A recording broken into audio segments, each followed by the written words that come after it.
Today I'm joined by Latne Conant, who's the Chief Market Officer of 6sense. Latne, thank you for joining us today.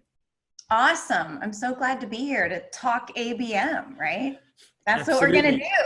We are. We're going to talk ABM for the next 20 minutes, 25 minutes. Let's see how we get on. So, Latne, Chief Market Officer. Now, when I saw that, that kind of jumped out at me as opposed to Chief Marketing Officer.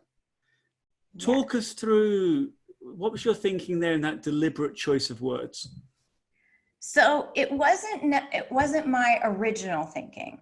It originated from a lady named Christine Heckert, who is now a CEO, but was formerly a CMO, legendary CMO. And we had actually a CMO retreat, and we brought about 100 top B2B CMOs together, and we talked a lot about the role, and we had a whole workshop about the role. And Christine talked about its origination and, to get marketing a seat at the table, right? To go from VPs of marketing to get that C title.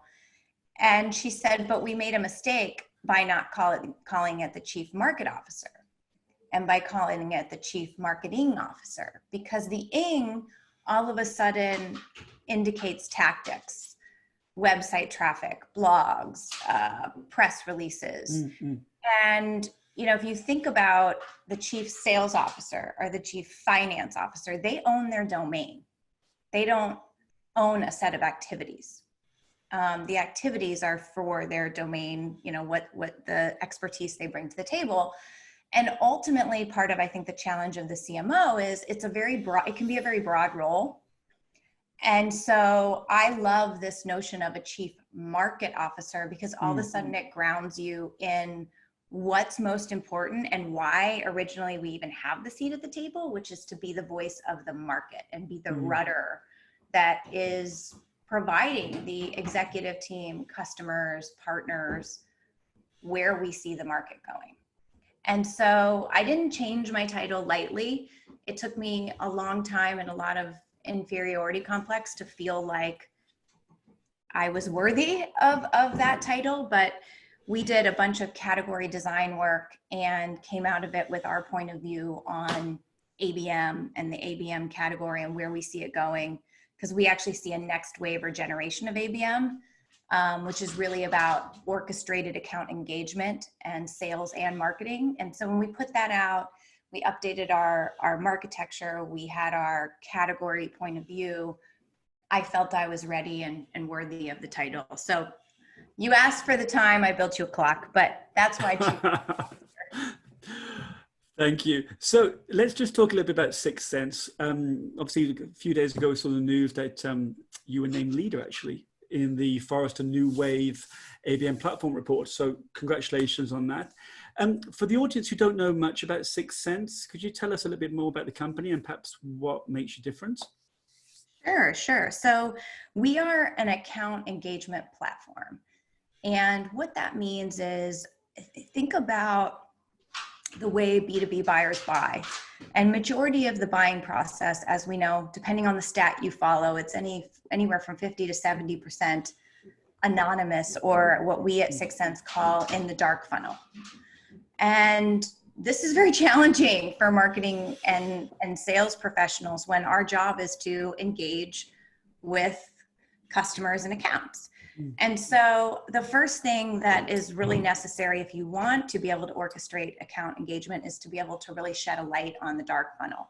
And so we provide leading insights to be able to really understand patterns and where accounts are in their journey, even when they're in the dark funnel. So that's the first part, but just seeing it isn't enough. You need to be able to go and take action on it. And that's where the orchestrated part comes in. And we were kind of riffing earlier. I love direct mail, but just because you send someone a direct mail package doesn't mean you're doing account-based. Account-based is taking the entire buying team, which is probably minimum 3, maybe up to 10, 15 people, and saying, okay, how do we surround this buying team with relevant messaging across channels? So, whether it's paid social, organic social, maybe direct mail, maybe a BDR cadence, how do we orchestrate all of that and have it be based on the account and their behavior, not our own process. So it's pretty robust what we do, but that's where we see the future of sales and marketing going, and that's the platform that we're building to support it. So actually, linked to that, Latny, you have a book actually coming out in July, I believe, called No Forms, No Spam, No Cold Calls. Great title. Tell us a little bit about that, and what was your thinking behind writing this book? We see account-based as a journey, and not the end destination. The end destination for sales and marketing teams and companies is predictable revenue growth, right? But unfortunately, and the account-based mindset has helped get us a step further. But we actually did our own study on hundreds of companies and found even those that were doing account-based are still having challenges with predictable revenue growth. They still use lead scoring. They still don't understand what content to put in front of people at the right time. There's still a lot of misalignment between sales and marketing. And so we haven't gotten quite as far as we want. And I had sort of this interesting aha moment because my past life was customer experience. My job was, and what we did at Aperio was revolutionized your customer and your employee experience using technology. And so I had this like existential moment, and it sounds obvious, but you know, I was like, wait a second, the reason we're getting in our own way because we're not putting customers or prospects who are future customers in the center of the experience. We're forcing people through our tactics because that's what we know how to do, right? We know how to put up a form. We know how to gather an email address. We know how to carpet bomb them with spam. There's a huge, we throw that over the wall to sales. Sales thinks that they suck. And so then they're stuck with a shitty territory doing cold calls, right? Yeah.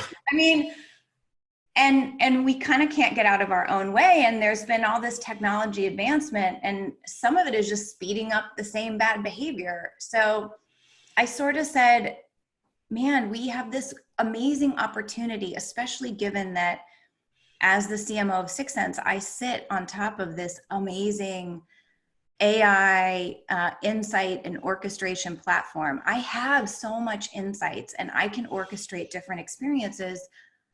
I got to change the game. And I can't just pontificate about it. I have to actually prove this. And so that was what the book was, it didn't start as a book. It started as an internal project called Project Bold Moves. And Project Bold Moves said, we are going to lean into the AI, into the big data. We're going to understand customers and their behavior better than anybody else. And we're going to do it differently. We're going to put them at the center and our values. So I challenged the team. I said, design a system that has no forms, no spam, and no cold calls. And we started that last July. And then the book really details how we did it and the results that we've been able to achieve, because, you know, people aren't going to want to be able to, it sounds great, right? And it sounds obvious, but how do you actually do it? What are the frameworks you use? How does that change people's roles? Like the last chapter really talks about what are some new roles that we see emerging, and we've had to reorganize our team a few times to actually work for this new model. And obviously that was last July. We're now, so it's almost a year now. So, and is that going to now continue throughout now? It's going to keep going and keep rolling with this new way of working? Yeah, and that was kind of interesting, is I had to sort of just put pencils down, right? Because at some point I'm like, we can't keep adding. We need to get, you know, this book out. And while I'm the author, it's really my entire team's body of work, kind of documenting what we've done. But we keep, I mean, every day, and I say this in the book, like I'm not perfect at this. I wish I was. I hope to be, and that's why I say that no forms, no spam, no cold calls that's a value system. It's not literal. But if you use that as your value system, it helps kind of gut check, like, why are we doing this? And a big part of it for us is getting incredibly savvy with our digital experience. And, if you think about B2C, they're way ahead of us. And so we're really trying to figure out how we catch up to our friends in B2C, given that it's more challenging in B2B because it's not just one person who looks at some shoes, thinks the shoes are good and buys them. It's 10 people. Yeah. So related to that, Latni, obviously you mentioned in the book, customer-led digital experience, right? Yeah. So I think you're touching on that now really with regards to that kind of B2C, B2B kind of model, right? Yes, exactly. So one of the things that we've really strived to do is use the insights as the signal and in a dynamic way change the experience based on two things. And we've leaned into two factors. You could, depending on your audience, you might have different factors, but for us, we've leaned in on the keyword because I didn't go into everything 6sense does, but it's a platform, right? So depending on the keyword you're researching, you probably have different problems that you're looking to address, and you're going to want to see different kinds of content and learn different things. And that's also probably says something about your persona. So we look at the keywords that account is researching in conjunction with their timing. And this is a game changer because as marketers, we've always written like, this is top of the funnel activities and content, and this is bottom of the funnel, but we just sort of put it out there and hoped for the best. We didn't have a way to say, you're top of the funnel and you care about this, here you go, here's your blog, or here's your, here's your video or whatever. Yeah.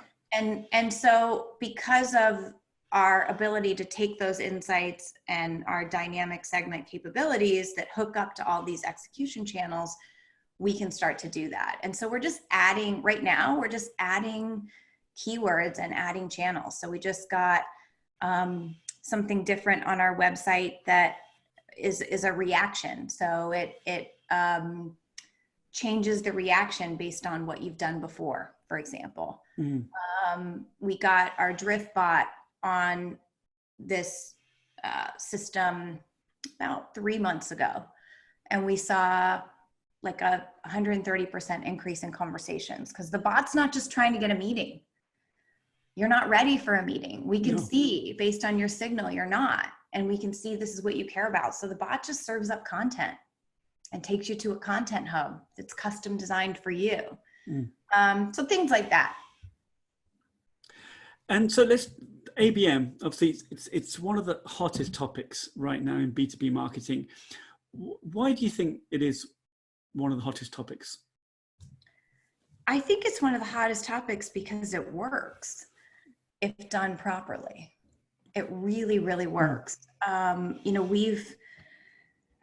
kind of goes back to the first question, which was, why chief market officer and how did the conversation even start? Like, our role and our job continues to get more and more and more broad, which you think about yourself as a human, it's exhausting, it waters, you become watered down. Well, think about the same thing for every marketing dollar that you have. And the broader you go with that dollar, the less impactful it is, and the less meaningful it is. And one of the great things about ABM and what I tell people, hey, if you, a lot of times people say, well, we're not ready to buy technology. That's okay. Just understand your ICP, please. Just understanding your ideal customer profile and saying no, like we are going to overlay that ideal customer profile. That is like a huge step forward, I believe. So I think the underlying strategy around focus, around a buying team, understanding that it's a buying team, understanding that it needs to be multi-tactic, understanding that it's not just a marketing activity, it's marketing and sales. Like, these are all fundamentals that we're changing with an account-based approach. And it's no wonder that people see better, increased pipeline, larger deal sizes, faster velocity. Those are just typical outcomes of an ABM approach. Yeah. And what do you see the future of ABM? What does modern ABM or ABM 2020, what does that look like for you? Yeah, and the subtitle of the book is The Next Generation of Account-Based Sales and Marketing. And that's because, one, we think B2B will finally get serious about customer, or as I say, future customer experience, because the people who do are going to win. They're going to win more, they're going to win more often, and that's going to set the stage. So that's first. And if we think that technology platforms for account-based will continue to advance and emerge, which is awesome news. And that's what that new wave was about. How comprehensive, like one of the things that Steve Casey, the analyst, looks at is what's the comprehensiveness of the platform. So we see that. We see AI and big data. And if you look at ZoomInfo's recent IPO, that's a testament. Like, we think that if you're going to over-rotate, you over-rotate on AI and insights, because account selection, and when we look at ABM programs that haven't panned out, and this is my own lesson learned from when I was at Aperio and we tried ABM, it's all about picking the right accounts. And just because they're Fortune 500 or you think they have got a good title, that doesn't matter. Are they in market? And so having those insights to really understand the dynamics, to make sure that you're, pointing your valuable resources at the right accounts is critical. And I think people will take that more seriously as their programs mature. I think perhaps actually you might have actually answered already my last question, but my last question was going to be, what advice would you give to any company looking to start an ABM program? And you've touched on the importance of an ICP, you've touched on the importance of account selection, you've touched on the importance of the use of insight and intent data. Anything else that you think would be important for anybody looking to either start, improve, revamp their ABM program rather? So 100, yeah. I mean, you've basically nailed it. Like, account-based is not sending direct mail packages to accounts. It's not just having a target list. It's not just running programmatic display. The core and the line of delineation between success or failure is account selection and insights about those accounts. So the people that nail that, the rest takes care of itself. It doesn't matter what tactic you apply. You can start to add different tactics and try and test, but it's impossible to go wrong if you are using great insights and you understand your ICP. Latny, it's been an absolute pleasure learning more about yourself and 6sense today. Thank you so much for your time. And I look forward to sharing this Let's Talk ABM with the public in very near future. Thank you. I appreciate you having me.